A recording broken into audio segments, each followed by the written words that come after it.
अगर आपको कंधों में, घुटनों में, कमर में, हाथों के जोड़ों में दर्द है और आप इससे बहुत परेशान हैं, तो ये वीडियो ख़ास तौर पे आपके लिए है। इस वीडियो में मैं आपके लिए ऐसा देसी मालिश का तेल लेकर आई हूँ, जो पुराने से पुराना जोड़ों के दर्द, अकड़न और सूजन को भी कम करने में आपकी मदद करेगा। ये तेल आप घर में बआसानी तैयार कर सकते हैं और इसे इस्तेमाल करिए।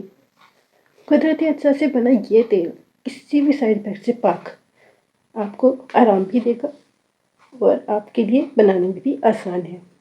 तो इसको बनाना शुरू करते हैं। सबसे पहले आपने लेना है सरसों का तेल।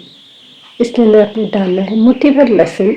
आधा किलो सरसों के तेल के अंदर आपने डालना है मुट्ठी भर लहसुन, 1 बड़ा चम्मच भर के अजवाइन, मेथी दाना और लौंग।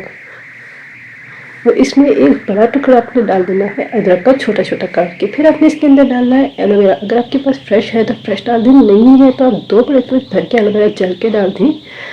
साथ में आपके पास नीम के पत्ते इसके अंदर डालें। इसको आहिस्ता आंच पे इतना पकाइए कि ये जल जाए और बिल्कुल जल जाए।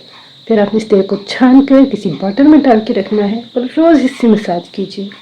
आपके जितने भी जोड़ों के दर्द हैं, इंशाल्लाह आपको बहुत फ़र्क पड़ने वाला है उससे।